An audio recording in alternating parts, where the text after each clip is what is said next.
Hello friends, Radhe Radhe. आप सभी लोग कैसे हैं? आशा करती हूँ कि भगवान श्री हरि की कृपा से आप सभी लोग अच्छे होंगे, परम मंगल में होंगे। आज हम आप सभी को साल 2025 के पाप मोचनी एकादशी की आप सभी को अनंत और अनंत मित्रों शुभकामनाएं देती हूँ। आज की इस वीडियो में मैं लेकर आई हूँ पाप मोचनी एकादशी व्रत कथा। तो चलिए वीडियो को शुरू करते हैं। वीडियो शुरू करने से पहले मेरा आपसे एक छोटा सा मित्रों रिक्वेस्ट है, यदि मेरी वीडियो थोड़ी भी आपको यूजफुल हो तो आप लाइक सब्सक्राइब करना बिल्कुल मत भूलिएगा। बेल आइकन को प्रेस कर दीजिएगा ताकि हमारे आने वाले वीडियो का नया नोटिफिकेशन आप सभी तक सबसे पहले पहुंचे। तो चलिए वीडियो को शुरू करते हैं। साल 2025 में पाप मोचनी एकादशी का व्रत 25 मार्च को रखा जाएगा। पाप मोचनी एकादशी की व्रत कथा सुनने मात्र से मित्रों हजारों गौदान का पुण्य फल तत्काल प्राप्त हो जाता है। अब चलिए आपको सुनाती हूँ व्रत कथा। युधिष्ठिर ने पूछा, हे गोविंद, चैत्र मास के कृष्ण पक्ष में पड़ने वाली एकादशी का नाम क्या है? तब भगवान ने कहा, हे राजन, जो आपने प्रश्न किया है वह पापों को जलाने वाला है। जो महात्मा लोमश ने मानधाता को सुनाई है वही कथा मैं आपको सुनाता हूँ। मानधाता ने पूछा, हे गुरुदेव, इस व्रत को किस प्रकार किया जाए, इसकी महिमा क्या है? महात्मा लोमश ने कहते हैं, हे राजन, चैत्र मास के कृष्ण पक्ष में पड़ने वाली एकादशी का नाम पाप मोचनी एकादशी है। यदि जो भी कोई इस व्रत को अपने पूर्वजों के निमित्त करते हैं तो उनके पूर्वज भूत प्रेत पिशाच योनि से मुक्त हो जाते हैं। जो भी इस व्रत को अपने लिए करते हैं वो अंत में कभी भी पिशाच नहीं बन सकते हैं। महात्मा लोमश ने मानधाता को कहा, यही कथा भगवान श्री कृष्ण युधिष्ठिर को सुनाते हैं। तो महात्मा लोमश ने कहते हैं, पाप मोचनी एकादशी सभी पापों एवं पिशाचत्व को नाश कर देती है। हे राजन, इस संदर्भ में एक कथा सुनाते हैं, ये बड़ा सुख देने वाली है, पापों को नाश कर देती है।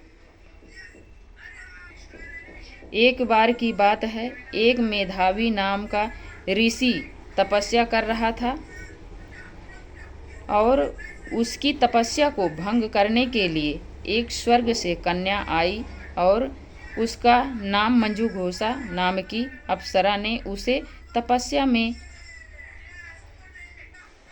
में लीन देखते हुए उसकी तपस्या को भंग कर दी और मेधावी ऋषि ने उस अप्सरा में मोहित हो गए और उसी समय उनकी तपस्या पूरी नष्ट हो गई और उसके साथ लताओं की तरह लिपट गए और वह साधु बहुत ही व्याकुल था। फिर वह किसी और साधु के पास गया। तब साधु ने बताया कि तुम चैत्र मास के कृष्ण पक्ष में आने वाली एकादशी का व्रत करना, तभी आपके सभी पापों से छुटकारा मिलेगा, नहीं तो लोक परलोक सभी बिगड़ जाएंगे। तब वह महात्मा साधु के कहने पर वह पाप मोचनी एकादशी का व्रत किया, जिससे वह भगवान के परम धाम गए। अंत में वो भी जो अप्सरा थी वो भी इसी व्रत को करके भगवान के धाम अंत में चली गई। अंत में मानधाता ने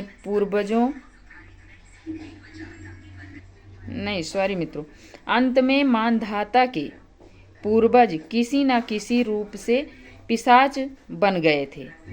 तब राजा मानधाता ने पाप मोचनी एकादशी का व्रत किया, जिससे उनके पूर्वजों का उद्धार हुआ। कहते हैं कि उस अप्सरा ने दिव्य रूप धारण करके भगवान के धाम चली गई थी। जब अंत में उसने भी इस पाप मोचनी एकादशी का व्रत कर लिया था तब उसे भगवान श्री हरि दिव्य रूप दिया था, तब वो फिर परम धाम को अंत में चली गई थी। कहते हैं कि भगवान की जो भी पाप मोचनी एकादशी का व्रत करेंगे, उनके जो भी पाप रहेंगे वो जलकर नष्ट हो जाएंगे। इस कथा को सुनने पढ़ने वाले व्यक्ति को हजारों गुना गोदान का पुण्य फल तत्काल प्राप्त हो जाता है। इस कथा में ऐसा वर्णन आता है कि जैसे कोई स्वर्ण की चोरी किया हो, सोने की चोरी किया हो, या कोई स्त्री पर पुरुष का ध्यान किया हो, या उससे आलिंगन किया हो, या पर पुरुष कोई स्त्री का स्पर्श किया हो, तो उसे जो पाप लगता है वो इस एकादशी से सभी पाप जलकर राख हो जाते हैं। इतनी बड़ी महिमा इस एकादशी की है मित्रों।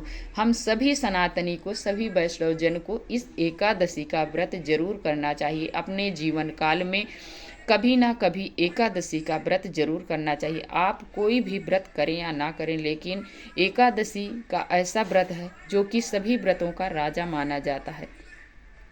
ये भगवान श्री हरि को समर्पित होता है। इस व्रत को जो भी भक्त करता है उन पर भगवान श्री हरि माता लक्ष्मी की कृपा प्राप्त होती है, और उनके जो पूर्वज होते हैं वो भी इस एकादशी का व्रत करने से वो भी प्रसन्न होते हैं।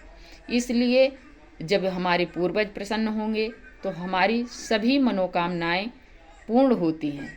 इसलिए हम सभी को यही चाहिए कि एकादशी का व्रत अपने जीवन काल में कभी ना कभी जरूर करें। हो सके तो आप अपने जब तक जिए तब तक आप इस व्रत को करें, और ये नहीं है कि एक पक्ष की करें, आप दोनों पक्ष की एकादशी का व्रत जरूर करें। तो ये रही आज की व्रत कथा मित्रों। अब मिलती हूँ एक और नए वीडियो के साथ, तब तक के लिए जय श्रीमन नारायण। वीडियो देखने के लिए आप सभी को मित्रों बहुत बहुत धन्यवाद देती हूँ। जय श्री